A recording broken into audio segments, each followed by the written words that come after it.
MIDDLEKAUFF! Hey! Hello, John. Hello, guy. I felt like such a, I felt like such like a 12, 13-year-old, like a kid.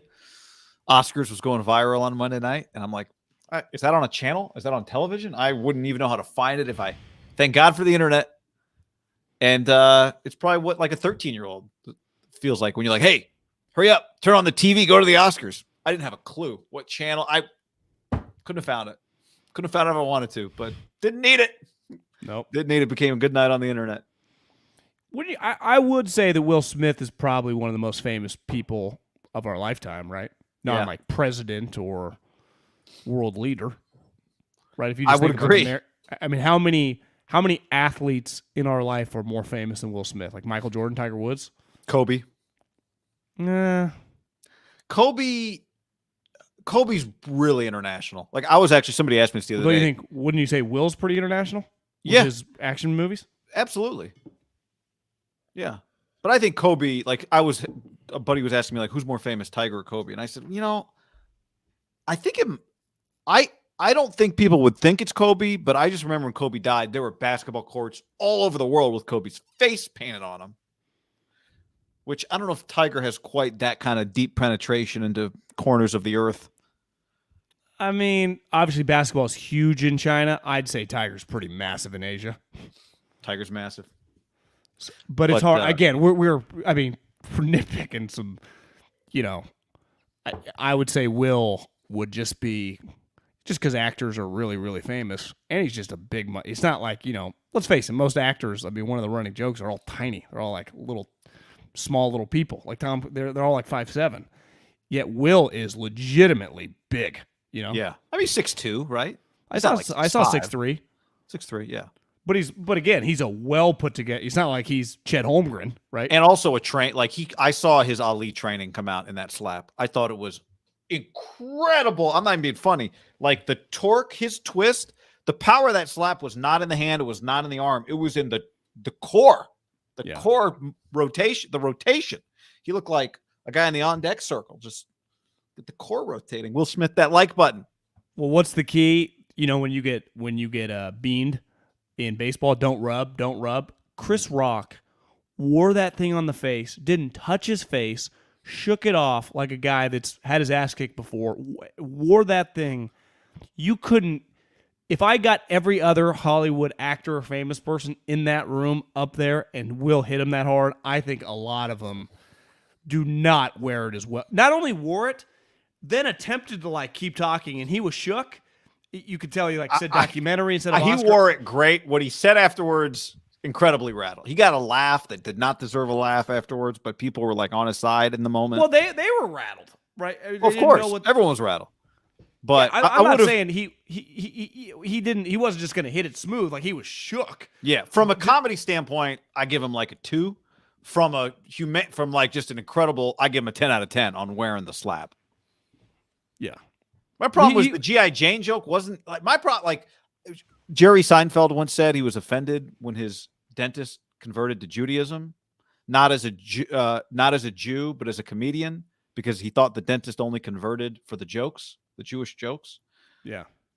My problem with the joke about Jada was I didn't think it was that. It was like the kind of joke you or I would make if we had no writing comedy experience. It was like, you know what I mean? That was my issue with the G.I. Jane joke. Not that. I was offended. Will laughed, and then he looked, and she was pissed. But Will, I think Will's got a pretty good fake laugh going. To me, Will did the most relatable thing, but is also the most unrelatable thing. He stood up for his wife, girlfriend, which I think every single human in a situation where she's mad, someone makes fun of him, can relate to. He is also notoriously known for letting his wife get plowed by other people in Hollywood for decades. So it's it's weird, right? He stands up for his wife because you're making fun of her fucking follically challenged. She's losing her hair. Chris takes it, and even I saw TMZ, he admitted it. But it's like, Will, you are actually the most unrelatable because you're married to someone that you openly have admitted, and a lot of people have just heard through the grapevine before you wrote a book or whatever, have sex with whoever she wants, and she clearly does. It's a weird kind of dynamic between the two. People are complicated, John. It's not But I would say that's not one or the other. that is not a very relatable thing for most human beings. Well, right? I promise you, Will Smith is not that relatable because he can't be. It's impossible. He's on another level of fame. Yeah. But there are a lot of famous people that don't just let their wife or they are allowed to have sex with other people. Well, no, I'm not. And there are unfamous people that do. I'm just saying, I don't think at the end of the day, Will's all that relatable, except for maybe the most relatable thing, which, and I hate to say this because the moment was just incredible and everything that's come after was incredible. My biggest feeling afterwards was like, maybe I'm wrong about this. Maybe it's misplaced. I'm kind of sad for Will. I think Will's got a lot going on. Well, yeah, guy. If your wife, it's not he doesn't let her. She wants to. I think that fucks you up.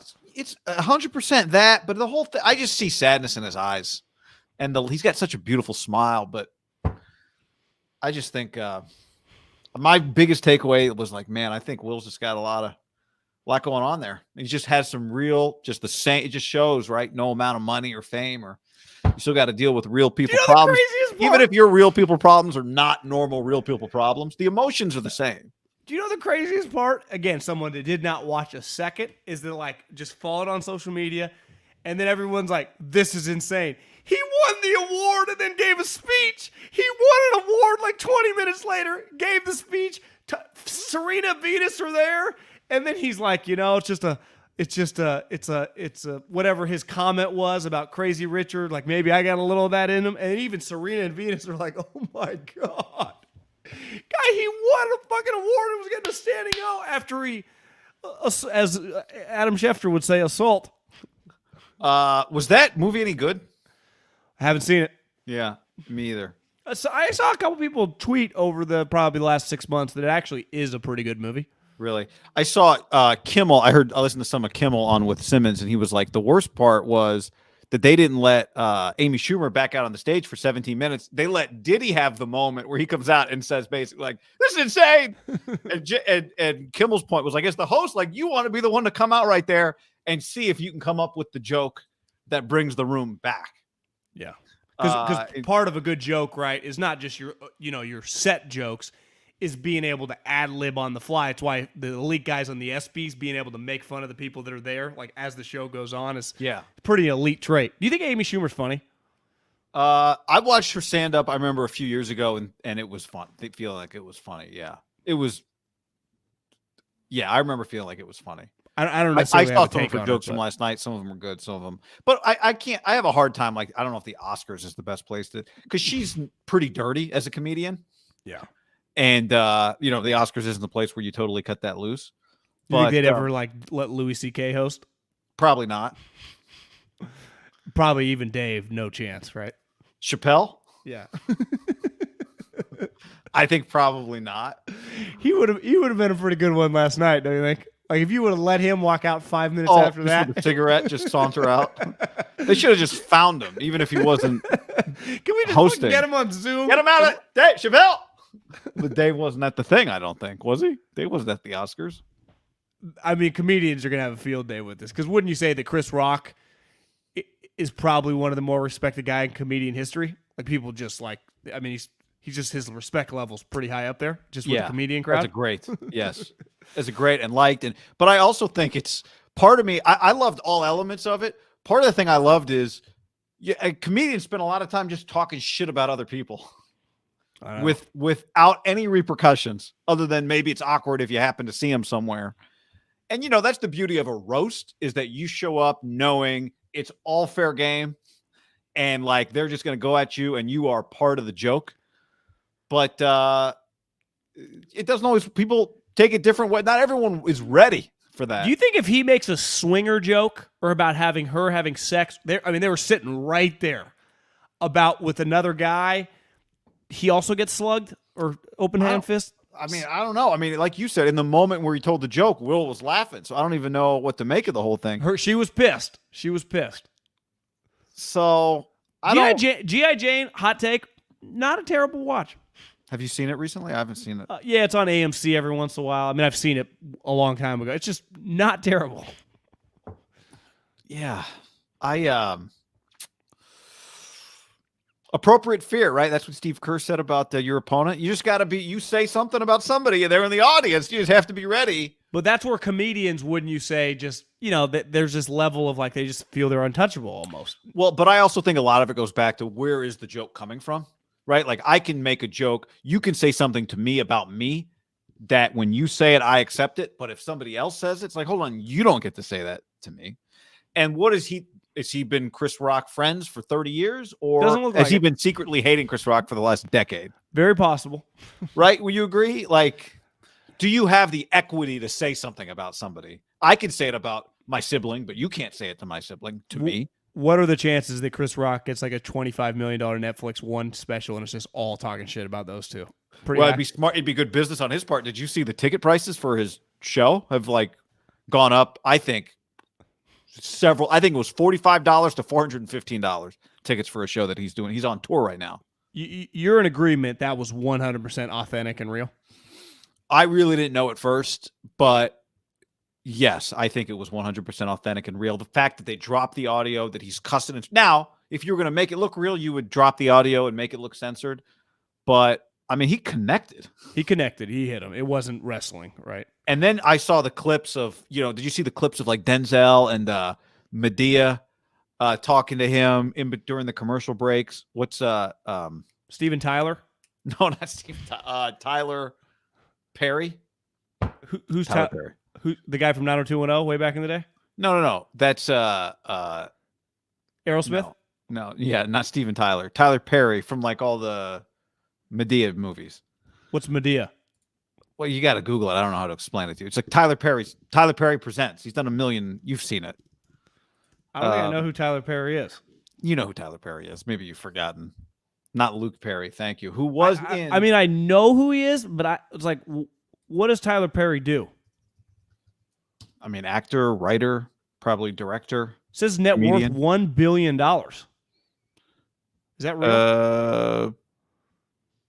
I don't feel I'm that up with Tyler Perry's work, to be honest with you. Again, I know who he is, but have you seen Medea? Do you even know what that is? I just know he made like 12 of the same movie. I've seen it on TV. Yeah, I've watched it on TV. The Black Miss Doubtfire? Big Mama's House, that's right. He has a production company. Anyway. Gotcha. Media mogul. The one thing but anyway, my point is like there was a whole thing. Somebody pointed out to me, Will didn't thank Jada during his speech. Again, they have, I mean, their relationship, even for like the Hollywood elites, it's a little different, Like I think she has like sex when he's just in the other room. I mean, it's on a different level of like, swing together and what they got going on, Yeah. I mean, I think they've been a running joke for even a lot of the people in that little circle that have a lot of money and are really famous, I think they're very weird. Yeah. You're right. Maybe the anger in his eyes. See, the one thing that threw me off is like when he's screaming, "Keep my wife, her name out your fucking mouth." It was like, God, this guy's real. And then you realize this guy's a 30-year-old trained or 30 plus years trained actor. Like this is what it'd be like watching Ray Lewis tackle someone, breaking it into someone's house. Like, oh yeah, Ray Lewis can tackle the guy in the open field. That's what he does. It's like Will Smith knows. I bet there's a couple scenes in King Richard where Will's losing it. Like this is what Will knows how to do, right? This is his craft. So it's like, is this truly? If any group of people could fake it, it'd be all those people in the room, right? Now, Chris's reaction, he couldn't be fake. Like clearly, he was just like couldn't gather his thoughts, right? He tried to say documentary, but he meant Oscar. He was off. Chris would have been, and again, I don't blame him. I'm sure he's going to be kicking himself for not coming up with something better in that moment. It's hard. I don't blame him, but I'm sure that's what he's probably, he knows, as embarrassing as it is to get slapped on the Oscars, if he just could have come up with something, I was thinking about this last night. I wonder, did he think of something that he thought was too far? Like, right there, would he have just ripped off a horrible joke about his wife having an open relationship? And it would have swung it so he had no sympathy. Because people were like, dude, I know you just got slapped, but there are things you definitely can't say, and you went too far in response. I don't probably know. Had to have some restraint. Yeah, I don't know if he necessarily thinks about it like that, because I don't think comedians really operate like that. I think it's more of, I just got blasted. This guy's sitting in the front row, which is 10 steps away.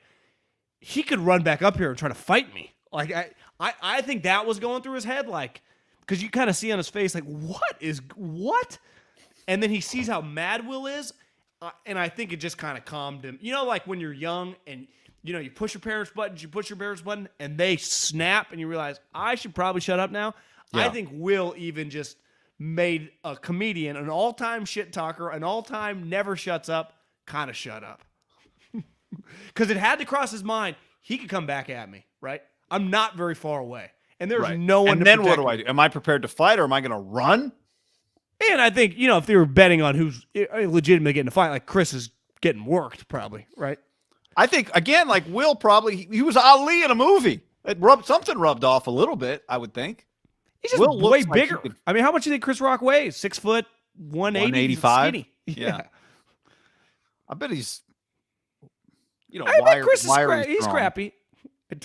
Would it have been funny if he would have dropped that swinging thing or some line about their relationship? Will chased him and Chris runs. Could Chris live that down, or would be like, yeah, I would have ran too? I think the thing that saves Chris from getting slapped on national television is he did take it really well. Yeah, didn't rub, barely staggered back. It was really quick too. Yeah, it was.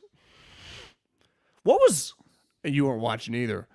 Why was Will even? What was he doing up there? Was he supposed to be? Because he hadn't won the award yet. What was he just walking back to his seat? Why were they on the stage? What was going on? No, Will was at his seat. He walked up onto the stage, right? Will was sitting, and Will's chair was in the front, like right there. Oh, Will just randomly went up there to hit him. Will walked up after the joke to hit him. I didn't realize it was like directly after the joke. I thought it was like 5-10 minutes later when, you know, one of those where they present together. I'll send you. I finally saw today the joke, because it's joke, cut to Will and Jada. She rolls her eyes. He laughs. Cut back to Chris. Then Chris is like, oh, whoa, hey. You're like, what is Chris doing? He's seeing Will get up. And then you see Will walk into the screen. Oh, okay. Because I kept seeing people like trying to break it down. Like, does he know it's coming? Well, yeah, if the guy's walking at him, you could kind of see the closer it gets. Like, something might happen here, right? Right. So because like he's moving his head before he connects. Well, yeah, he's a fucking human. He just made fun of this guy's family, and he sees the guy walking at him. Like, I think any human with common sense might know something might happen. This is not planned. No. Oh, I see. I had assumed the joke. And then within the next 20 minutes, you know, when it's like, now presents Chris Rock and Will to the best supporting actress, you know, one of those. Right, where they come up together and they open the card. Okay, that even crazier then, even crazier. So if you were watching it, it would have been really, really nuts live. And I think you would, so nuts that you wouldn't have even believed it was real. No. I don't know how you came to it. I was just on Twitter and I saw like, no way. Oh my God. And I honestly, my thought was like, is Team USA playing right now? Like what's going on? Whatever. And then again, another. So I start watching. And then I went to my TV. I didn't know where to go. So I turned the TV off.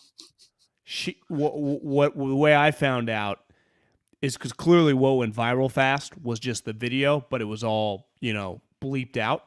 Yeah. I first saw it probably 10, 15 minutes after the Chinese version. Yes. It was unedited. And that was like, holy shit.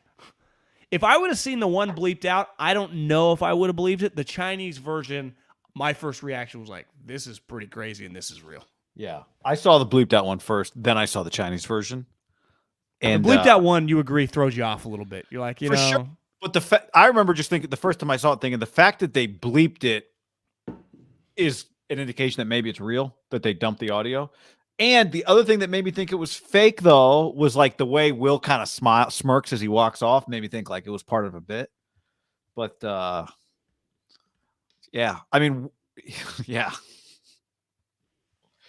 Would you rather, if I said right now, we can have either Chris Rock or Will Smith on the podcast, just one. You can only interview one of them. Which one would you choose to have on the show right now? I was listening to Jimmy Kimmel too, and I would agree with him. Like, you go with Chris Rock. I agree. Yeah. Because Will speak, like I saw Will talk afterwards, he was all over the map. Like, I don't know if you'd get a real answer out of him. No, Chris is Rock raw. Chris is naturally candid and raw and real, right? So, and also just like Rock, what are all the jokes you've told about Will Smith over the years? Yeah. Did it hurt? Did it hurt? Do you when's the last time you've been hit? Looks like recently. Well, I mean, honestly, it might not have been until he was like wherever he grew up in New York City in fucking teenage years, right? I mean, he's been pretty famous since he was like late teens. He started doing movies, right? Chris Rock's been famous now for like 30 plus years, and he's 50 years old, right? Yeah. And definitely no one has hit him and then just walked and sat down and just sat there. And like, that's the other thing. Will just stays there. There's an after party that Will goes to. He got jiggy with it. So, incredible. Yeah, it's pretty credible. Chris is next, whatever Chris does next. Like, what is Chris's moves? Is just go to his show and just perform his show at like Rutgers University at the Student Union? I don't know. But Chris, I mean, way bigger than that. Chris is like selling out MSG. Well, wherever he's going. But I don't think I don't know where his next, maybe he's at the XL Center in Connecticut. I don't know. Just whoever's got his next show is going to get, yeah. You would hope. Sometimes guys like just do their set, but I doubt Chris would do that. No, I think he's an embrace the moment comedian. The fact that he said that God anointed him to be a vessel for peace like 30 minutes after slapping the shit out of Chris Rock on live TV. Did you watch his whole speech? I couldn't. I watched like a minute of it. I couldn't get through it. It was just all over the place. Yeah. So fit, guys. If Will wanted to do something to Chris, he wouldn't have slapped him. A real man would have fist punched, not a slap. I do think Will, to me, if it is real, the element like you fist punch a guy like it, that might end the night, right? You fist punch him, he's going down. Well, you could break his nose, you could knock out his teeth, he could be lying there bleeding, you could break an eye socket. Yeah, you break your hand. Like, to me, the Oscars ends if he slugs him in the face, right? And Chris Rock goes down and has to be carried off, KOs him. Do you agree? He slugs him and Chris goes down, KO. Let's say he knocks him out. The Oscars is over. Like, there's no... Will can't give a speech 20 minutes later if he knocks him out. Part of why they could keep going, him open slap facing him or him open hand slapping him enabled, I would say, for it not to end. I think if you slug him and it's just down and Chris can't speak, is like spitting out blood, like, I think the Oscars ends.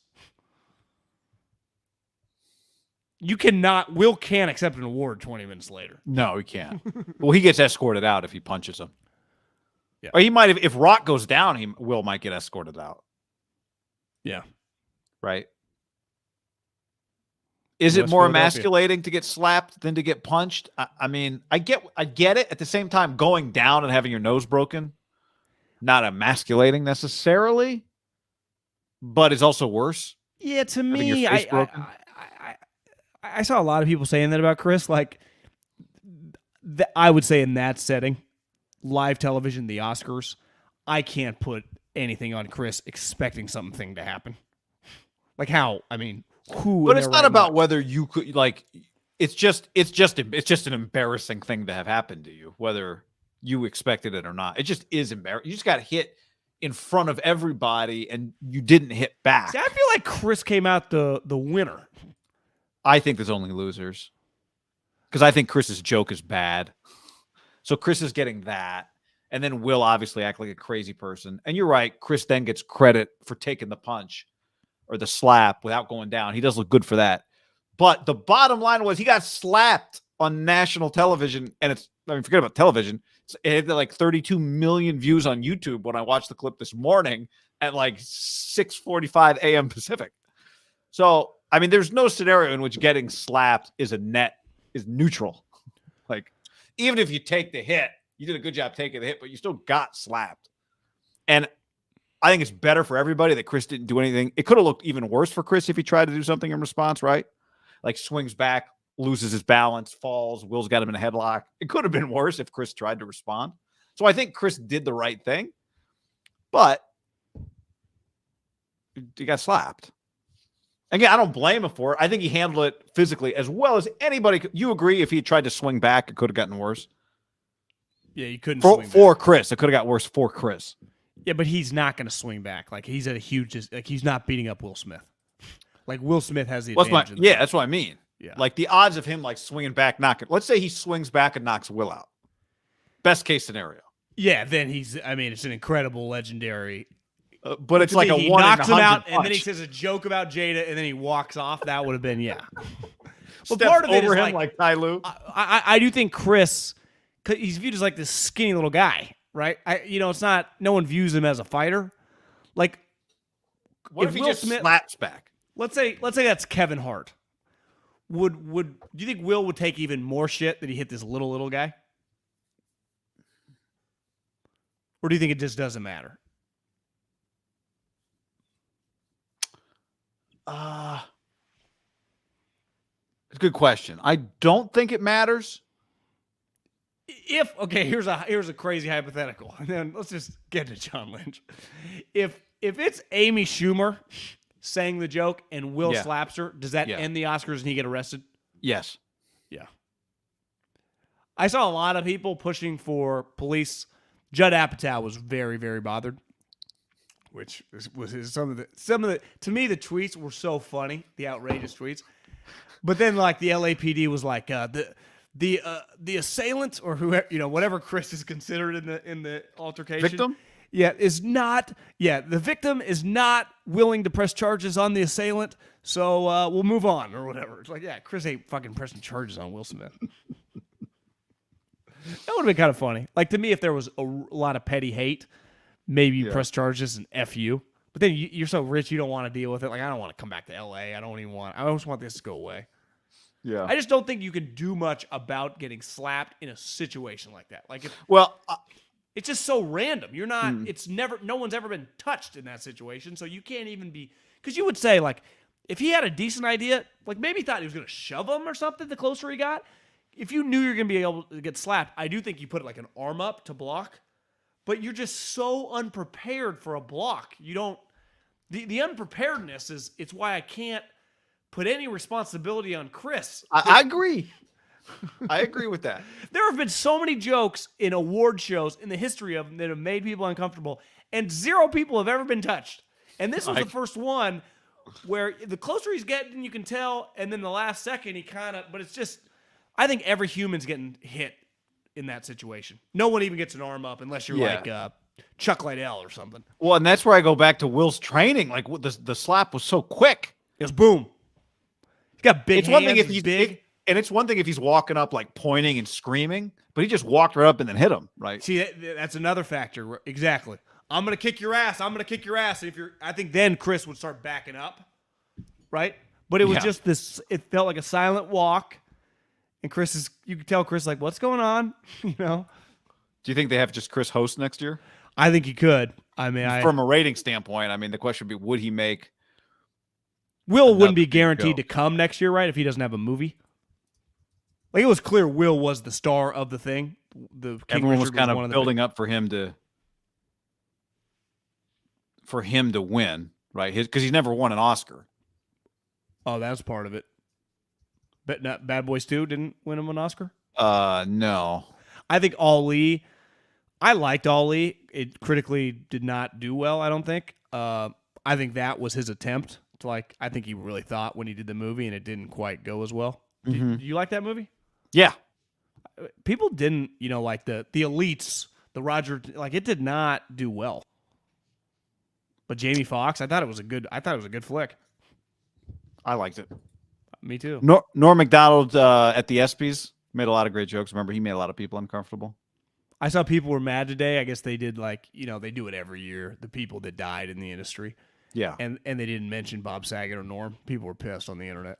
Wonder why they didn't, because they weren't members of they weren't Oscar people. Yeah, but usually I think they're pretty liberal on who they, if you're just a famous person kind of in the area, you get thrown in there. Yeah. But it felt like Bob Saget and Norm were not part of the crew. It felt like one of those. Yeah. And honestly, I bet Norm was like, fuck, I wouldn't want to be talked about with these idiots. Right? Bob, it always kind of went back and forth because it did feel like Bob did some kind of pretty big stuff, some shows, and there's Bob Saget. Yeah. Yeah. Where Norm, that wasn't his style at all. No. He's probably ripped all of them at many different times. One other just side comment I have. I saw this a couple places. A few of the tweets went viral, whatever. Like, what could have happened, right? Like, if Chris had fallen and hit his head, like, there was a lot of like, well, he could have. Did you say, or did somebody in the chat say Judd Apatow said he could have been killed? Yeah, well, I just said Judd Apatow's take, but I didn't get Gotcha. into the exact take. Well, here's what I would say about that is like, what could have happened and what did happen, there's a big difference between those two things. We all live with what could have happened and what did happen. And when something bad could have happened to you but didn't, like the landing gear on your plane failed, but they got the plane landed and you're alive, you can tell that story differently than the way somebody would tell it if the plane crashed and you died, right? So the result of the thing, a DUI where you crash into a tree, is different than a DUI when you crash into another person and that person gets injured or dies, right? Those are two different. So what actually happened does matter. Chris Rock didn't die, and so it's funny. If Chris Rock had died, it wouldn't be funny, but he didn't die.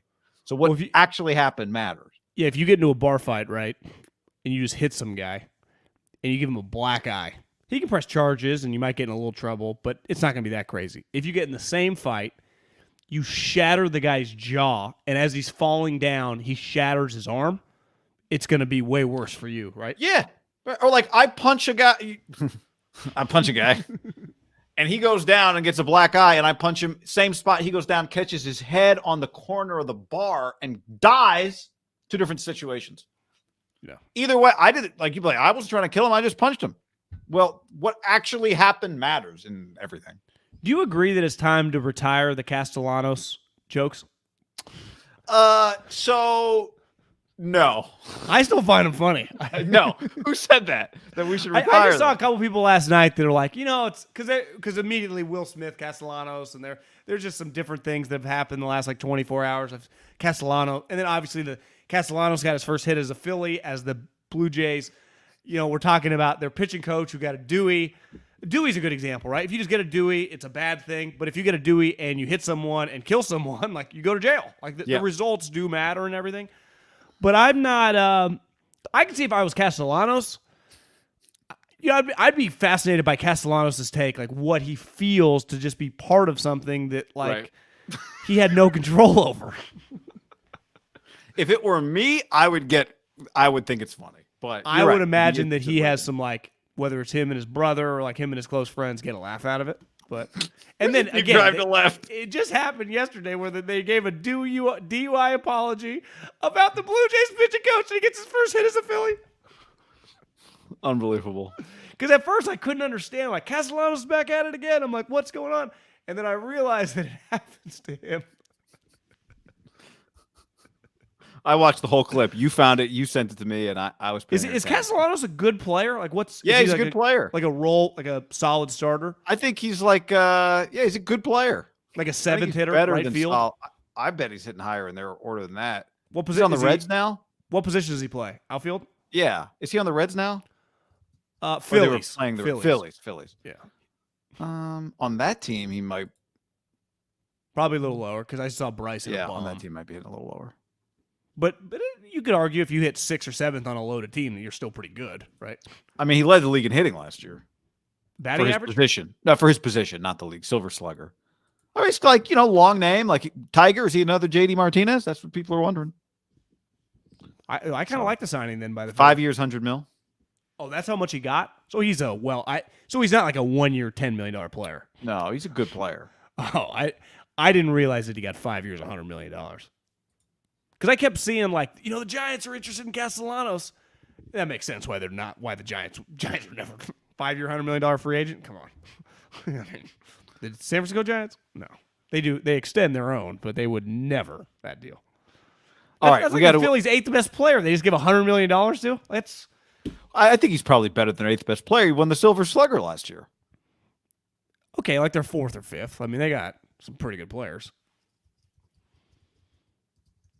Hoskins, is the catcher still there, or is he he leave? JT Real Muto, he's still there. Obviously, Bryce. Yep. So yeah, he's 4th. They had actually interesting. Schwarber's on the team. Didi Gregorius on the team. Gene Segura's on the team. Keep an eye on the Phillies. I think they're my National League team this year. I think they're going to break through. Zach Wheeler is their ace. So, all right, let's get. This is what we actually came here to do. Well, who cares? We came here to do whatever we want. This is actually a YouTube-only show. A couple of the things we talk about might end up on the podcast, but by and large, this is not a podcast you're watching, so this will not be on the podcast feed. We're going to get to the world-famous NFL coaches photo. We've been talking about this for years, back to our radio days. We break it down every year, so we'll be breaking that down in a few minutes. But before we get to that, John, let's talk about John Lynch, who spoke to the media today at the NFL meeting, spoke to the assembled media, and said, among other things, when asked if he envisions cutting Jimmy Garoppolo, I don't foresee that. He's too good of a player. I think Jimmy will be playing for us or will be playing for someone else. He's too good of a player not to be.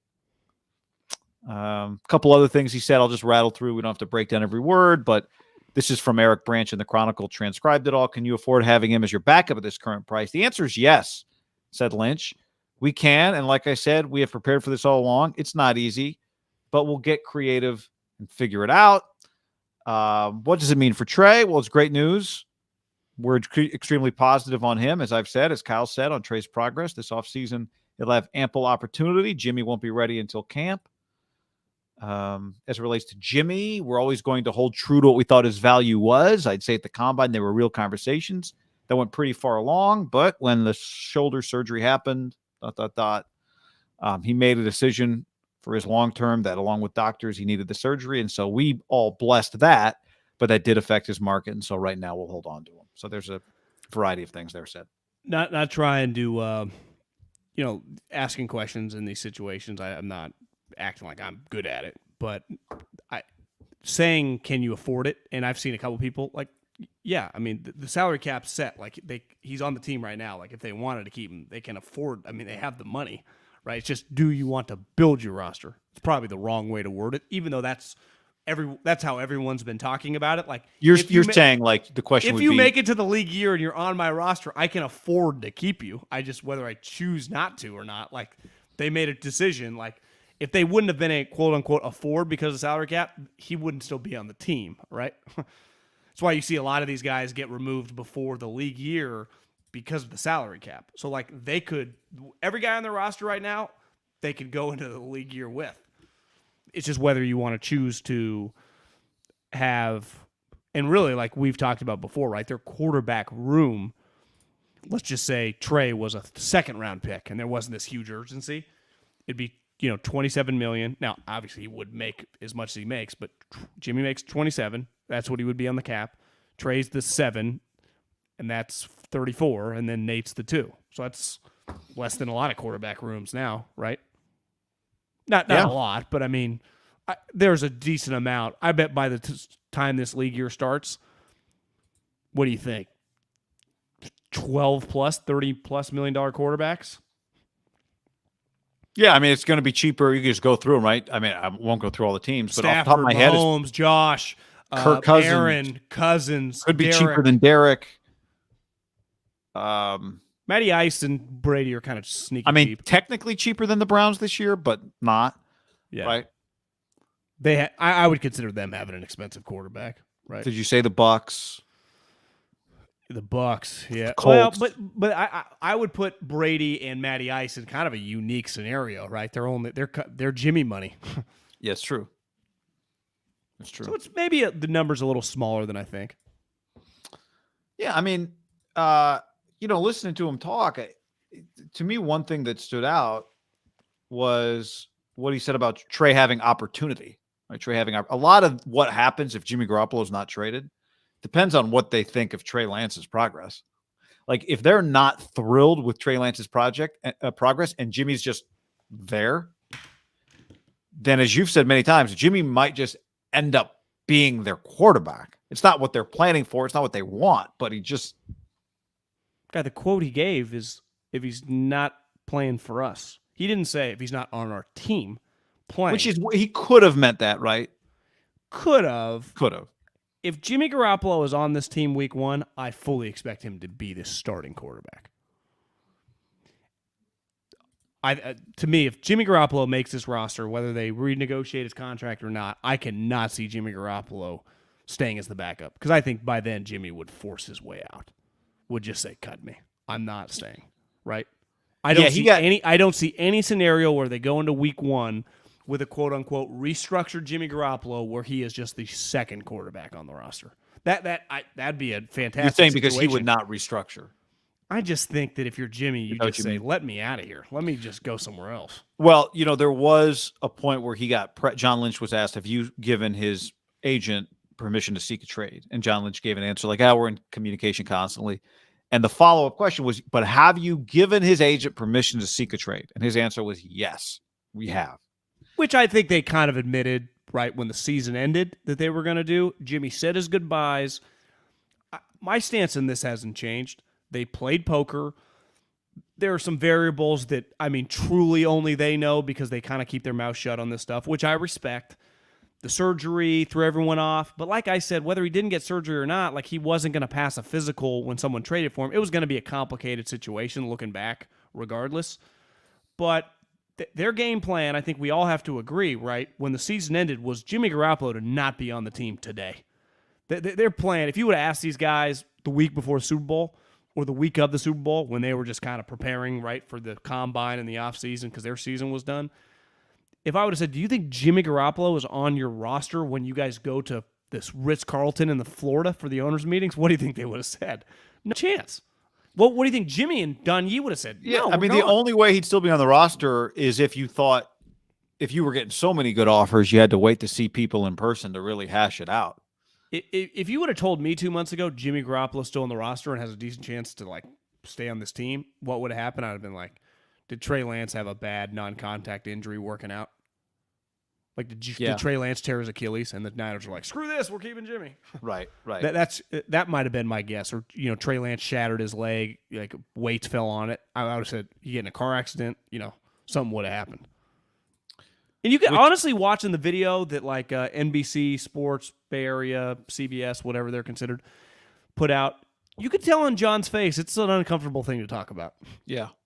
And I thought he was, you texted me this morning after seeing some of the quotes, or maybe you watched that you were satisfied that he at least said, like, yes, this is not how could you deny it? This was not what we want or wanted. We were ready to move on with Trey. And I think it makes it easier if Jimmy's not around on Kyle, or at least on the people in the organization that think Trey Lance needs to play right now, that Jimmy's not just sitting right there. Right. Yeah. It makes it easier to not eat chips if you just have no chips in your house. If there's chips in your house, you can say, I'm not eating chips for a week, but the chips are sitting there. So you can say, we're going all in with Trey, but bag of chips, Jimmy Garoppolo, sour cream and onion, come with your 6-inch sub. It's sitting right there. It just makes it a little more tempting, a little harder to protect yourself from yourself. As someone, speak as someone who needs to protect himself from himself. Be very interesting to see to listen to the head man talk tomorrow, because the AFC coaches talk today. York.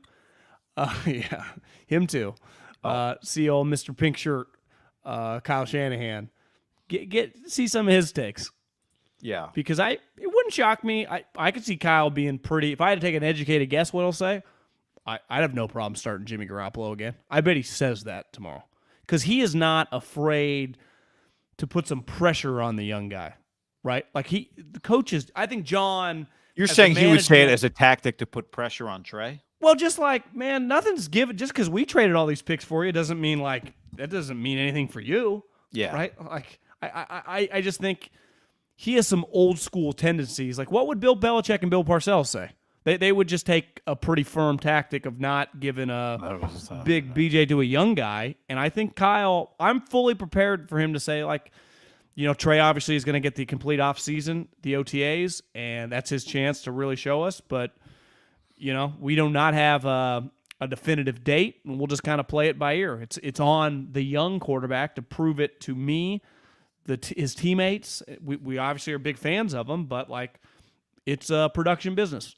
Well, I think let me refer you back to this line in this John Lynch quote here, the third line there, or fourth line. This offseason, Trey will have ample opportunity Jimmy won't be ready until training camp, and Trey will have ample opportunity to get plenty of reps. So he's saying, he is kind of saying that in that line right there. Like, Trey, you will have the opportunity to prove to us you're the starting quarterback. And he's also kind of saying, and you'll have a head start because Jimmy won't be back until training camp. Yeah, they have a unique opportunity in this situation because the guy can't participate, right? This would be, I would say, way more complicated if they just couldn't trade Jimmy because nobody wanted him, and now is he just going to show up and play, right? Yeah. Yes. But he's also saying there is going to come a time where Jimmy Garoppolo is healthy, and at that point in time, there is some competition potentially that's going to happen. You remember the picture that went viral last year on the first day of training camp when Jimmy showed up and he looked fat? Yes. Might have been turned the out angle. He wasn't. Yeah, just the angle. Bad angle. He wears probably a size too small of his Travis Matthews, but you can do that when you're in good shape. They were a size too small to start. Yeah, they come tight. Although you're wearing the zip up. Looks good. Yeah, but this actually is probably a little big. I'm, by the way, wearing my Buck Mason. I just got this one a couple days ago with my latest Buck Mason order. Paid my own money for it. This is the takes so much pride in saying I paid my own money. Well, we're getting a lot of stuff for free from them. Yeah. I think they call it like the trail shirt or something along those lines. If you look, it shows it's a guy is running in it. It's an extremely comfortable shirt. Extremely.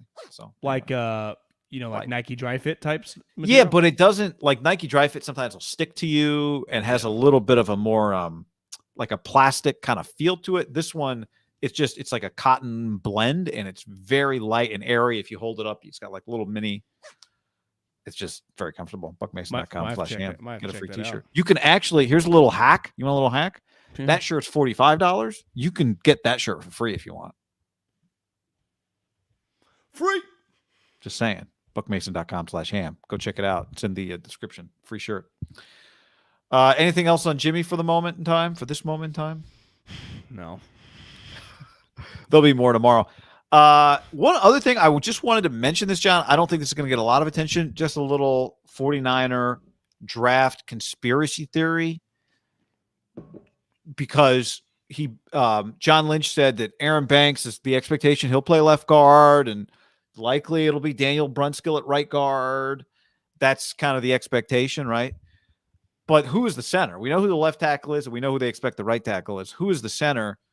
He was asked about Alex Mack, who just got married in Ireland. And that's why Kittle and Juszczyk were across the pond. Yes, they were at Alex Mack's wedding. And what Lynch said is he's training like he's coming back. I won't speak for him, but all signs are that he's coming back. So there's some feeling that Alex Mack might retire, and no one's quite sure because Alex hasn't said that he's definitely coming back. So maybe he's just thinking about it, and that happens. Sometimes you're just thinking about it. But when I heard John say that, I started thinking about Joe Staley, who, remember, was coming back or not coming back. We'll see. Joe's going to give us an answer soon. And then in 2020, after the Niners traded for Trent Williams, Joe Staley retired. And it turned out that Staley and the Niners had agreed that Staley would just kind of stay quiet, help the Niners with a little leverage, so it wasn't obvious that they needed a left tackle. And then once they did what they needed to do, then he was free. He cooperated with the Niners. I did wonder, clearly the Niners need a center, and they're not afraid to draft offensive linemen high. Most teams do it. I think they might be targeting a center in this draft, and they need people to think that Alex Mack might be their center this year. So it's a little harder. Remember what happened last year in the draft? People felt like they knew who the Niners wanted to draft the offensive lineman. They got jumped in the second round, so then they traded back and ended up drafting Jalen Moore. I think, was it Liam Eichenberg, the guy that people thought they liked and that they liked? The other Notre Dame guy, right? And they got jumped, and then that's when they traded back. The Dolphins jump him? Is that where he is? I think so. Okay. So, and that's when they traded back. I think maybe they just, if Alex Mack were to retire today, everyone in the draft would know the Niners want a center, need a center. Dolphins second round pick. Yeah. So Niners need a center. Do you think Liam Eichenberg celebrates Hanukkah? The Liam makes me think yes. The Eichenberg makes me think maybe not. But I'm going to go with yes based on the Liam. Yeah. Eichenberg, the Berg doesn't. Be a German Jew. Yeah. The Berg is also yes, but the Eichen is not. So that's German. The one thing I hear what you're saying. There's probably a short, and maybe it's just because there's not 15 centers, right? They're just going to be. There's probably 4 or 5 guys that are viewed in a draft that we could draft this guy and he could start. So, but if I was another team that needed a center, because part of what you do as a scouting department, and you do this going into free agency, it's why trades happen. When teams are willing to if I'm willing to trade Tyreek Hill, you go, who would need a wide receiver, right? And that's with the big players. But even just random players, you go, well, what would be the 49ers' needs going into the draft? You would say, well, they have a 36, 37-year-old center, and their offensive – you would just say offensive line. If you and I were the Rams or the Cowboys or whatever, and we were just in the vicinity with the Niners drafting, you want to know the team needs. Now, really, with the draft, because you're always trading, you need to know everyone's. In Philly, we had this board that had team needs, and basically their main 3. So you could just look up and be like, this could be a sweet spot for them to take this. So, but I do think it speaks to Kyle because if he does retire, the Niners literally would not have a center, right? They would 100% either need to sign one or draft one immediately, where they could be like, well, we'll just see what happens. So is Alex doing them a huge favor? That's a good point, though. You're saying if you're another team, the Niners are going to need a center. It might be today, it might be tomorrow, as in 2023, but they're going to need one soon. But if I told you pick 61, instead of taking a center, they took a guard. They're like, I think we could play both. That wouldn't be shocking, right? Yeah. And maybe there are guys in the draft that can do both, right? Guard, clearly, center. Interior lineman is absolutely going to have an immediate need for them. Yeah. So with that in mind, if you could pull over your center rankings for this year's draft, John, and we could start at number 13 maybe and count backwards. I just know about the Iowa guy that everyone loves. Linderbaum. Yeah, Linderbaum. A lot of hype for Linderbaum. There's also Arizona State's Donovan West is actually also high on that list. And I think we have seen a long history. Good pull. When I was in I listened to enough Daniel Jeremiah to know that name. You should, and my pushback always in center is you don't have to take the center. I think Alex Mack might have been a first-round pick. There have been guys over the years that get drafted really high, interior offensive linemen. There's also, when I was in Philly, we drafted Jason Kelsey, I think, in the 6th round. This guy's going to go to the Hall of Fame. The dude that signed with the Chargers last year, Lindley, that the Packers drafted, I think was a 5th-round pick. You can find centers, because I think people will be like, well, you got to draft an interior offensive lineman with one of those top 3 picks, right, in the second day. I think you can find him a little later. Marcellus on the stream says Brunskill was a center during the Super Bowl run. Yeah, okay, so then they draft a right guard, or they feel maybe they put McKivitz or Jalen Moore there. Did I say Jalen Moore instead of Aaron Banks earlier, left guard? But either way, what pick do you think Alex Mack was? I mean, it's 23. Yeah, 21. He was a major prospect, elite athlete. He's been Josh says Lombardi said this morning Mack was coming back. Okay, 7 Pro Bowls. Now, this year, I didn't watch him think he's some Pro Bowl center, but for a large period of his career, he was one of the better interior offensive linemen in the league. Had an incredible career. So you could argue if maybe Brunskill becomes a center if Mack is whatever. You just go interior lineman. I've seen enough of Brunskill. Let's upgrade the offensive line. Oh, I agree. I'm just saying in a pinch, maybe they would rather. Maybe there's a better right guard they could draft, and then they put Brunskill at center if they had to. Respect the shit out of Brunskill, too, right? AAF came here, Amen. Figured it out. I got nothing but respect. But part of your job, John Lynch, Kyle Shanahan, Adam Peters, upgrade. Upgrade. The fucking Chiefs, last year, they drafted a center, I think in the 3rd round, Oklahoma. Boom. He's a stud. Just Creed Humphrey. Just draft. If they can do it, you can do it, right? Because they didn't. Well, it's they got him at the end of the 3rd round. Right. Yeah. All right. Is it time? Yes. It is time for the NFL coach photo breakdown. One of our favorite things. It's a tradition unlike any other. We used to do this all the way back on radio, which is, imagine that. We're doing this on video, doing that on radio. Woo-wee! We were pioneers, John. Pioneers. By the way, Now I'm going to have to edit the podcast because it wasn't Brunskill. It was Garland that was the center. So thanks. Give me extra work, Marcellus. So you got to be very, very careful with the comments, guy. You got to be creating work for me. Yeah. Stand by. Making a note.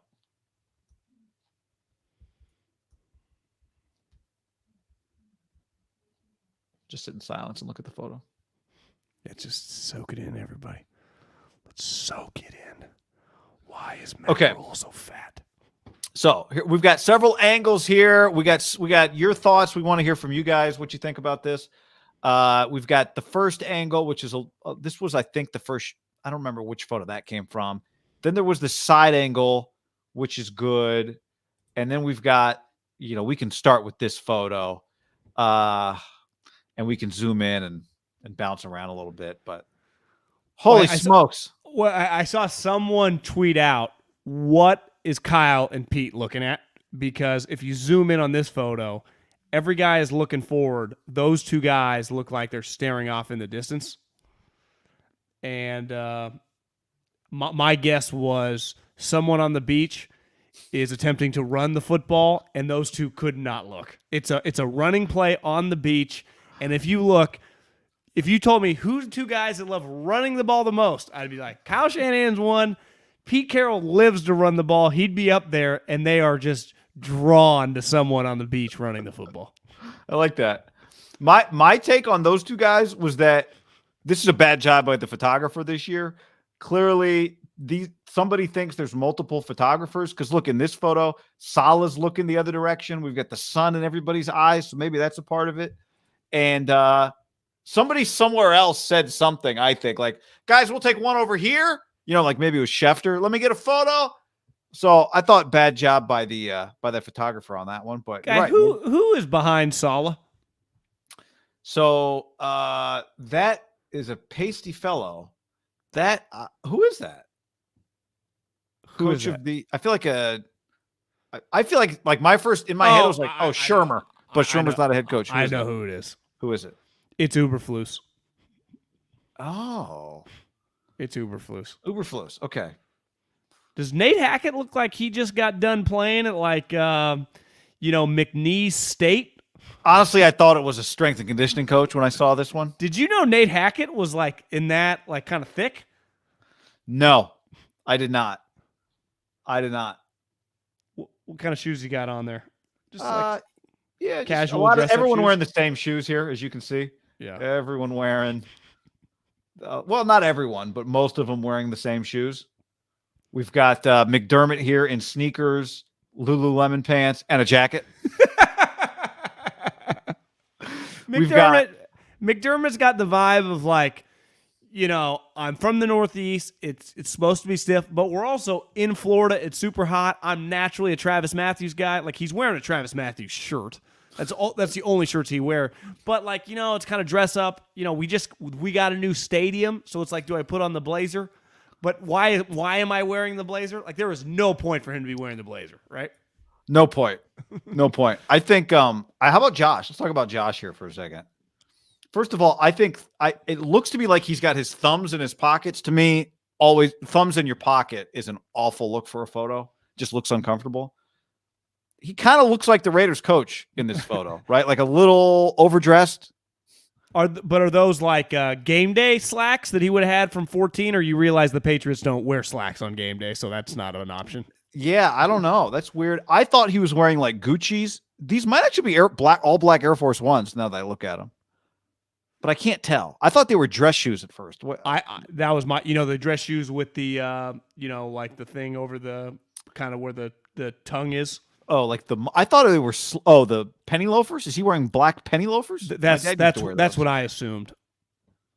I thought that zoomed in on him right here. I thought maybe that shiny piece was at the base of the Air Force One at the bottom of the laces, but that's too high for it to be on the lace, right? Yeah, that's what I thought, but I could be wrong. Zoom up on Josh's body, because as someone pointed out to me in the DMs, Josh in his heyday, in his prime, when he really became famous, was just very just looked like, a former D1 AA star who became a great coach. And I would say the last several years, It feels like I don't feel like he's been this big for that long. I mean, we've seen a lot of Josh McDaniels over the years, guy. When do you think he added this weight? Was this when Tom left? He just kind of fell off the wagon? It feels like Hard a post-Tom to know. body.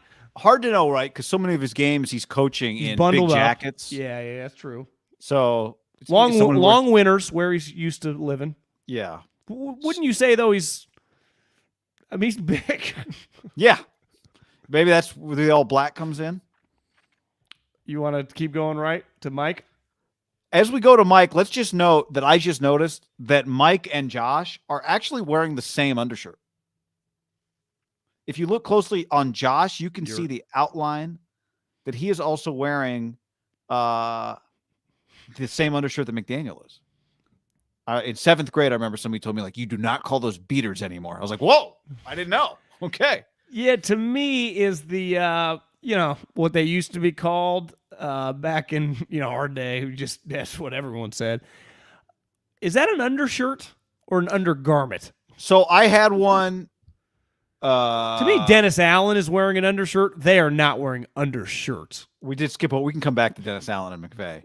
I had one, I remember, in high school, and I only had it. I kept it because it had a polo, like a little polo, the Ralph Lauren polo logo on the bottom. And so I liked for that to stick out of the bottom and whatever I was wearing over it because I thought that was cool. I don't actually understand. I've never understood what that undershirt accomplishes. Me either. What's the primary reason for an undershirt in your mind? I honestly, probably I would say the last decade, I haven't worn undershirts since probably high school. So they don't work for me. I don't know. What is the point of? I don't know what the point of them is. For me, the point of an undershirt is usually pit sweat. I want to keep the pit sweat off of the shirt that I'm wearing. And so I put the undershirt on underneath it. Niners All Day says it holds your man boobs down, covers your nipples, makes you look slimmer. Depends. I mean, if you're wearing the wrong shirt over an undershirt and the undershirt is tucked in, then what you get, which is bad, is you get that belly button shadow through the shirt. Whereas without an undershirt, your exterior shirt just kind of hangs over. If you tuck an undershirt, you get that belly button like shadow crevasse, which is a bad look. So this does not feel like a big undershirt crowd. Would you agree? A lot of dad bods to just throw the shirt over. Well, here's the other thing I don't understand. If you're wearing the McDaniel undershirt, part of the point of that undershirt, which is different than the Dennis Allen crew neck undershirt, is like you're going to look like Sean. Like Sean might have an undershirt on here. I don't know. But the point... I think Sean McVay is a non-undershirt guy. I would agree with you. But my point is Sean has the button open. The linen shirt, which is... He's got the linen joggers and the linen shirt. First of all, amazing. Do you think they stood next to each other because their names are basically the same? They thought it would be funny? No. Or they just randomly ended up near each other? I think they randomly ended up near each other. It does feel... Although we got a Mick and a McDermott, McDaniel. That's true. We got MC here. It does feel like Mike McDaniel feels a little lost. And a McVay. We got McVay, McDermott, McDaniels. So maybe there's something to it. Lovie Smith. Nothing there. Dennis Allen, no. We got the Mickey D crew, though, right here. The McDs. Sean McVay, we did years ago when Del Rio spread the legs. That's a fucking alpha. To me, he was the alpha of this photo. Front and center, the pose, the 20K watch, the shades, guys, I don't have pics. I don't even know why I came here. I don't even know why to hang out with my fiance at this resort. I'm not doing any business here. The non-smile. I'm just here to have a few cocktails and hit the beach, and talk a little ball with you guys. But I'm the alpha. There's no way 3 years ago, the confidence he has to have. He's the youngest guy in the photo. He's younger than McDaniel. Zach Taylor? I think he's younger than Zach Taylor too. Okay. And I think he's at the point he didn't even hesitate. Assuming no one said you stand front and center, you're the champion. That he just gravitated right there. Why is there no one in the center? Why is this spot just open? Well, I think Bill didn't show up, right? Again. Well, Bill didn't show up. Arians didn't show up. Dan Campbell didn't show up. Mike McCarthy didn't show up, which Dan Campbell's the one I don't get. Like, tall guys should always want to be in a photo. But you told like, me feels like McCarthy's not Tomlin even there, right? should be standing next to Sean. Tomlin's kind of hiding. Tomlin's behind Kyle back here. I think Vrabel thinks the whole thing's stupid, but he's also like a high level guy, so he's like, I'm not going to break the rule, and I'm not too good to show up for this photo. Also, I think. Go ahead. Once like Andy and Ron Rivera consistently show up, like if you're not Bill, I think you're kind of a slap if you don't show up, right? Like I give Kyle's guys all credit, like they all here, right? Shouldn't they all be there? Like if Andy's going to show up, you should show up. It's just a fucking picture, right? I agree. Look at LaFleur. It looks like he's kind of embracing the moment. That's a Travis Matthew he's wearing, right? Yeah, he's got some Nikes on and that's tight Travis shirt. Matthew. Stefanski, to me, people might be too young for this, but I remember we used to get the newspaper like the Sunday and all the ads were in it, and you'd see like, the JCPenney or one of those Kohl's ads, and there'd be the men's section, and there was just like the guy wearing, like, that's the guy, like he looks like that model from those catalogs or those magazine kind of inserts. Good call. But always with like a white black beard thing going, right? Who's behind Stefanski? That is Frank. That is Frank. And Frank, I am the same way, so I'm not making fun. Does not get a lot of sun or doesn't tan. And has a white beard, which I think makes him look a little paler. Yeah, so very, very pasty white. He went... Hard to tell if he's wearing just a short sleeve button up, so he's wearing like a black undershirt, or he's just wearing a long sleeve with a black undershirt. Not the greatest look. But like you see the little crew, like Doug's like, I'm happy to be back, but kind of awkward. Andy's like kind of his guy, so they just situated together. Yep. We got Lovey and Zach Taylor. Lovey stuck with the beard. Yeah. Lovey, I like Lovey's got the slacks but untucked, so that's he's comfortable. Those are light and breezy. They might be the Travis Matthews, they might not be. Hard to tell. Andy again in the Hawaiian shirt. I think. How about Ron's Hawaiian shirt? Yeah, I think they're obviously really good buddies. Maybe they did a lot of stuff with John Madden. Maybe they talked about it. Like I'm gonna start incorporating. Because one thing, Andy feels like the dad. I mean, it's not like Ron's some spring chicken anymore. Like he's kind of got a dad mode, right? If you think Ron Rivera, he could easily have a couple kids in their mid-20s. He's like a empty nester. So it's like I actually think it fits him, doesn't he? Yeah, totally. But I think Ron. I can't zoom in any closer. Ron this is a Washington football team branded Hawaiian shirt. It's got the logo on the chest. Can you see that? It's got the logo on the chest. So he's wearing team colors. So that's if you told me that Ron Rivera was the head coach of a high school power and he's been there for 30 years, like he has that vibe to him. Or McVay, if you just all the famous coaches come to his camps. Yeah, McVay was a star NFL player.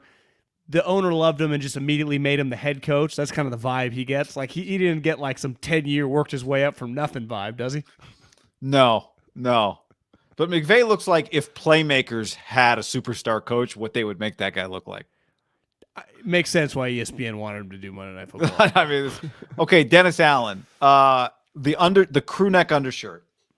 I mean, it's just never good.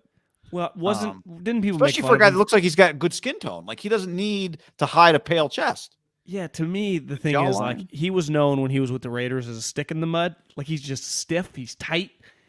He looks tight. Right there, doesn't he? He just looks tight. Like just relax. And is he trying to hang out with Sean to loosen? It's like I need, players have changed. I need to loosen up a little. So I gravitate toward this guy. So. Can he teach me a few tricks? The white belt. Feels like his wife dressed him, tried to make him look cool, but he refused to untuck the shirt and he just looks tight. Looks tight. Again, I mean, if Nate Hackett isn't buying around for everybody at the bar, I'd be shocked. Yeah. Okay. Matt Rhule. These are linen pants that are too long, which is saying something because Matt's not a short guy. Clearly, right? He's as tall. Hackett's tall, and Matt's just as tall as him. So, I think these are probably long because they're the big waist. The classic, this is the shirt with like the Marlin logo on it, right? Which is a classic, like 45 to 55-year-old, still kind of hip, could easily be having some beers and barbecuing on a Saturday afternoon, letting the neighbors all come over with TV with the Final Four behind him, rocking, telling stories about his bets. Yeah, does not shop at Nordstrom, like shops at a men's wear, like a nice men's clothing store, right? That you would see like in Carmel. Like that's where he shops. Like right? probably what Tommy Bahama was 15, 20 years ago, right? Yeah, what is that brand? Is that brand not Tommy? It's not Tommy Bahama? It might be. I think they carry it at a lot of stores. I feel if it's not Tommy Bahama or Tommy Bahama is right next to it. Yeah. Actually, I remember you had one of those shirts that like your cousin gave you. Yeah, no, this rich guy that my family friend used to give me all these clothes, and I remember having the shirt. It's actually not terrible material. Gotcha. Rhule. He does look, guy, extremely unhealthy. I mean, extremely unhealthy. I don't remember him looking that kind of disheveled at Baylor. The NFL is a stressful place. I had to Google how old he was because to me, he's got like 58-year-old vibes. He's 47. Yeah. He is not very old. Well, especially look at him next to Harbaugh. And Harbaugh is, what, 50? Is Harbaugh 57? Might be. I mean, if you told me John Harbaugh is 58, I'd believe you. John Harbaugh is 59 years old.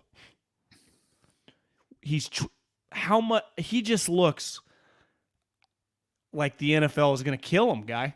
I mean, it just looks like this experiment and this money grab has been one of the biggest disasters of his life. Because the other thing, I saw Miz and Maine tweet out like, these guys need some help. I don't think people realize that the average income, if you did the high-end guys, even with the low income, is probably like $8.5 million in this photo. This photo, besides Sean and Cliff Kingsbury, does not give literally one fuck about anything in their closet. They do not care. Their wives shop for anything. 6 months of the year, they wear the same thing basically every day, which is team sweats, team apparel, the occasional like collared button-up shirt. They're all about football, and I just see a guy that is not in a good spot because the majority of these guys, even like Nate Hackett, right? First-year head coach, whatever, might get stressed out, or even, Dennis Allen is a head coach again. These guys have been in the NFL for a long period of time. Like, this guy was living the college life, and then he transitions. It's got to be like a completely different world. And it's gone so shitty. I mean, it's gone so bad. But what was PFT's tweet that you told me about? Oh, he looks like he's wearing shoulder pads. I saw somebody else say, it might have actually been him, that he looks like he is Mike Vrabel's puppet.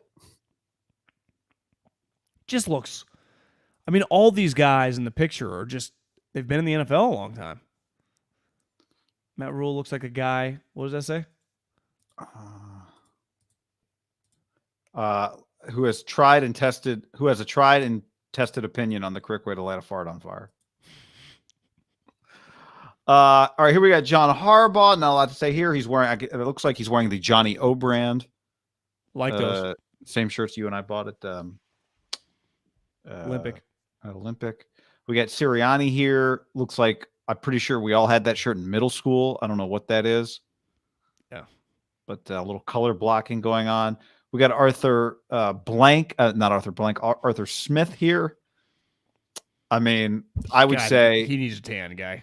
He is the next candidate. You remember the guy? Remember there used to be that Twitter account that was Andrew Luck's letters from like the war. Oh yeah. It was like, "Hello, dearest mother." I would say he's next up in that without Andrew Luck around. Staley back there putting on a height display. Vrabel to me just kind of has it. Low stress, I would say. He doesn't. He just no anxiety. Like, he doesn't normal. get anxious about like what's the schedule today? What's happening at 3? Do I need to be back by 4? BMOC. See, he just looks to me like a high school senior who's already been accepted to college. Just born for it, just blends in. I actually think Saul has become a lot more comfortable in his own skin. Like, look at that kind of the crew he's palling around with there, like right next to Vrabel. Like, he's Kyle's guy, but he aspires to be Mike, And he's kind of, I feel like, trying to like take some just mental notes about Mike's posture, Mike's demeanor, because Robert's pretty even keel guy, but ultimately like Mike is that dude. Like he's banging off playoff fucking appearances, has a sweet resume as a player. Everyone it's hard to meet any NFL fan. Like, what do you think of Mike Vrabel? You're like, that guy's pretty cool. Yeah. Remember, didn't him and Harbaugh get in a fight? Was that last year on the field at like the 50-yard line? Remember that pregame? They started Teams had to screaming at each separate other. them. Yeah. The other bald guy, I do feel that Dayball little uncomfortable, just feeling his way out. Also, we got a few different photos there. Pretty overweight, so you can kind of hide in the back. You don't want everyone making fun of you like Rhule. Like he's a big guy. Smart. Yeah, that's a good point. Saleh eyes closed in that photo. How about Kyle just on stilts? Because I saw a few people like, I did not know how tall Kyle. I mean, when you look at it right here, imagine if Kyle was that much taller than everybody else. He's not. But him and Robert are like the same height, right? Well, yeah, because Kyle is standing on. He's Kyle's supposed to be in Saleh's row, but he took a step back. Do you think Kyle's look down here? These are Kyle's feet. This is the row. Saleh is like 8 inches lower than Kyle. So Kyle did the sneaky move, which I give him credit for. Is there any doubt in your mind that either online or at the mall in Los Gatos that his wife purchased that shirt? Like Kyle did not go somewhere tangibly and buy that shirt off the rack. Do you agree with that? I would be shocked if Kyle has bought anything off the himself been in a store in a long time. Yeah. Did you listen to you didn't tell me this. Where did I see? Oh, Instagram.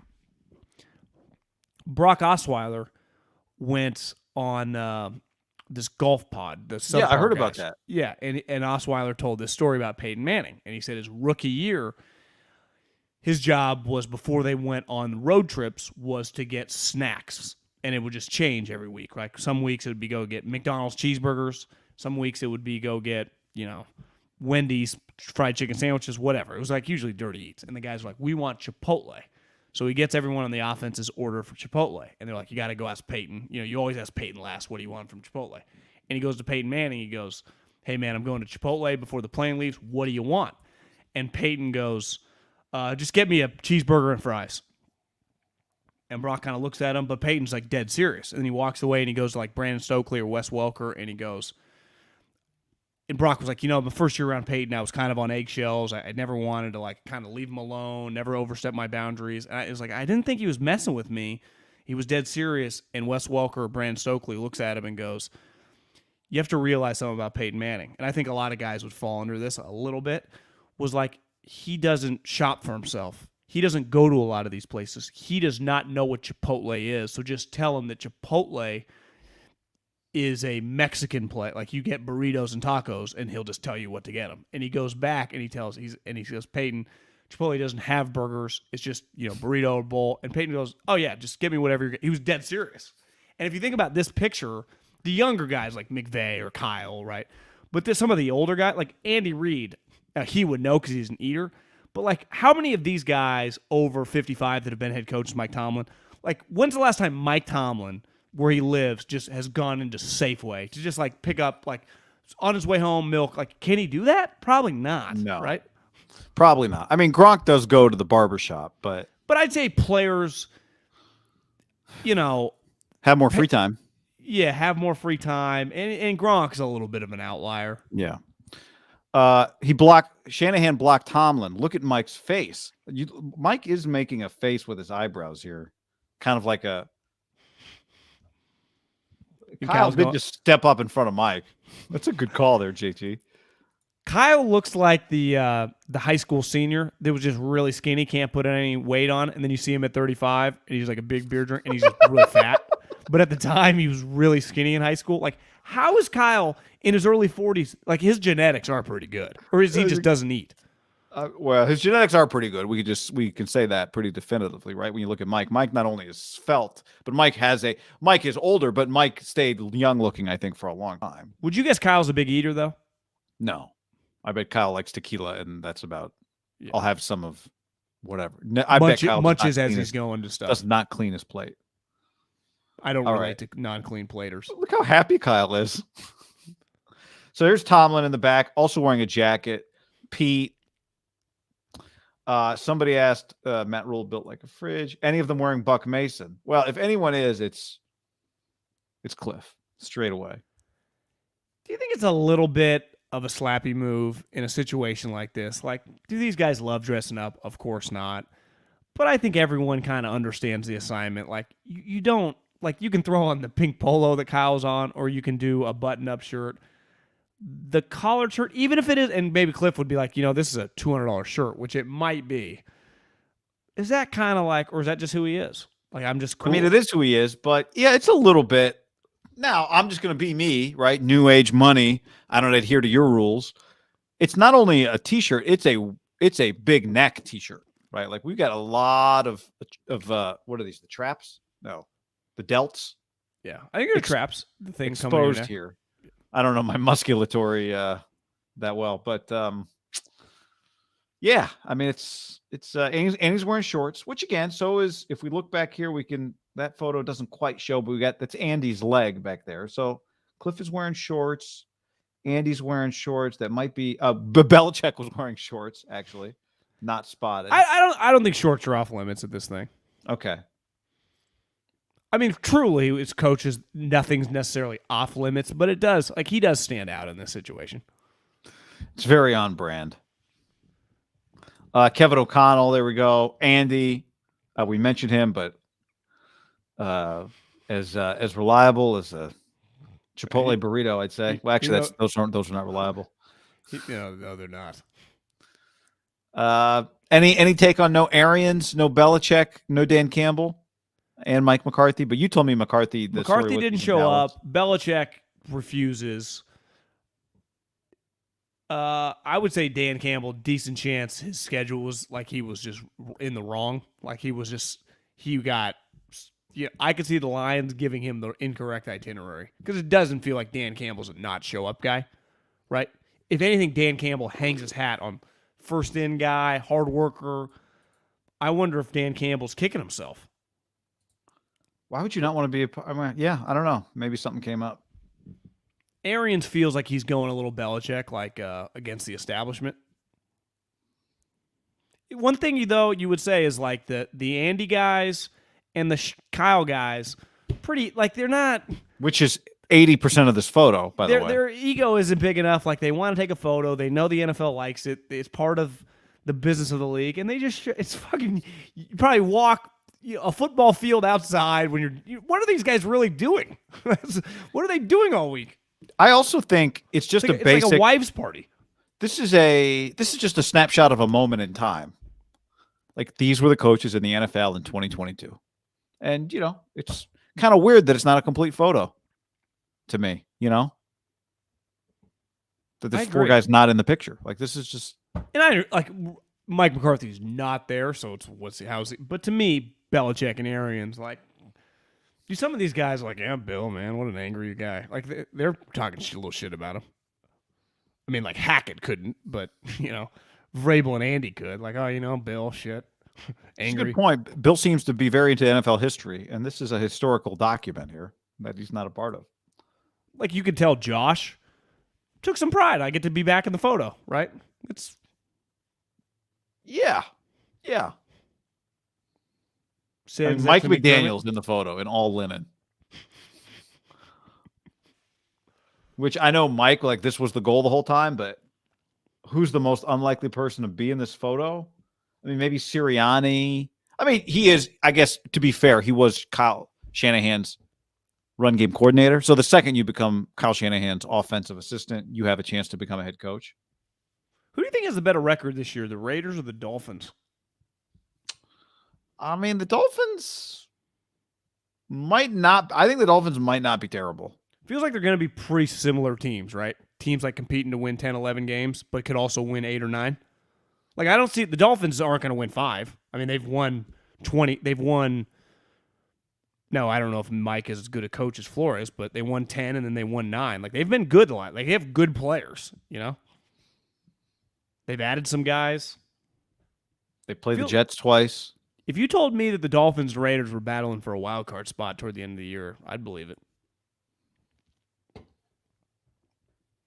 See the rumor that like Brady is not dead yet? Yeah, well, originally started.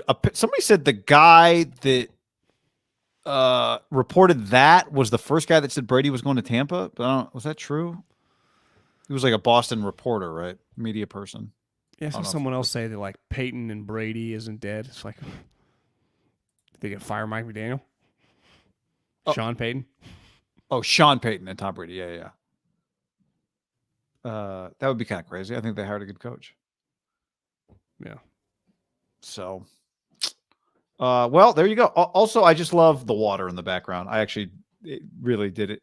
The water like shooting out of Sirianni's ear and out of Staley's head. Water shooting out of Frank Reich's ear. Something about the water in the air is kind of funny to me. There is just a paleness to Frank and Arthur Smith that is just Arthur might even have Frank. I think Arthur is the palest guy there. Don't you? Yeah, I mean the black shirt probably doesn't help him with the collar open, but I don't know if there was much he could do there. And the hair color. Look how great. I mean, Harbaugh's got good skin tone going. To me, Saleh is just the guy just has a fantastic color. LaFleur is just so happy to be the head coach of the Packers. LaFleur all lined up. I mean, he got this whole beard lined up, the eyebrows plucked properly. Do you think Cliff and Kevin O'Connell have been like, you know, guys, I mean, we've been getting laid since we were 13, and it ain't slowing down anytime soon, so we're just kind of buddies. Kevin O'Connell might just be underrated for his Cliff level lifestyle, you know? Yeah, it's like, I was the starting quarterback in 2003 at San Diego State. I don't know if you checked, but it has a similar vibe as like ASU or I don't, whatever what would be like Florida State. I mean, I've just been used to, me and Cliff don't hear. We walk into the bar. Who had the joke? Like here for the sex? Like we've been doing that since we were underage. I think it might have. Was it Louis? I'm here for the free sex. Yeah, the tall, skinny guys. Walk in. I'm here for the free sex. It wasn't free. Was free part of that word or that joke? It might have been. I don't know, but like I don't think Brian Daboll is used to that lifestyle, right? Like those two guys. Sean kind of has that vibe.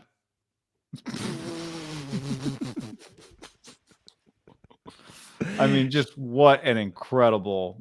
Sean has the vibe of like just the superstar at high school that's just cocky, who has the best looking girlfriend, who will get humbled in a couple years, but it hasn't come yet. But he's just riding the wave right now. He can do no wrong. You know what would have been great about this photo too, John, is if like up here in the balcony was Belichick, like sitting back there smoking a cigar, just like. That would have been pretty funny. Like why doesn't Bill do that? Just on the or like shirtless, just getting. That would have been incredible. Yeah, like little shorts, like his swimming shorts that he'd been photoed with before, and like his belly, and he was just on the balcony, shirt off, sandals, pair of swim shorts. Can somebody please Photoshop Belichick onto a? I might try to do it. Photoshop. I have a picture of him. I'll send it to you. Yeah, let's put Belichick on the balcony. With his binocular? What about Bill with his binoculars? That's pretty good. I got an incredible Photoshop of Bill half naked. I have some I probably have 30 Belichick photos in my phone. It's pretty, if someone just found my phone, they'd be like, "What is going on here?"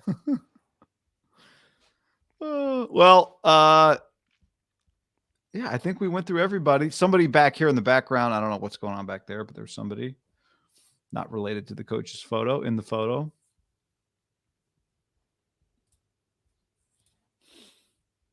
And I think that's it. I think we went through everybody.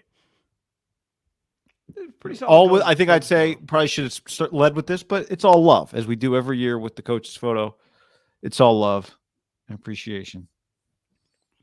If Matt Rhule was Will Smith, he would have been slapping some people today because a lot of people were making fun of him. Exactly. No, that's a good point. There was a lot of that, and he's the butt of many jokes. I hope none of it hurt. So, all right. Good stream. some of the conversation from Lynch about Lynch and what he had to say might end up on the podcast, but the rest of this was YouTube only. Can you see that? I can see that. Yes. Hold on. So you want that on a balcony? On the balcony? You think? I just texted to you. If you can pull that off, I'm not a good Photoshopper, but if you can pull that off, that'd be pretty funny. Or do you know what you could do? Is put him just next to McVay looking like that.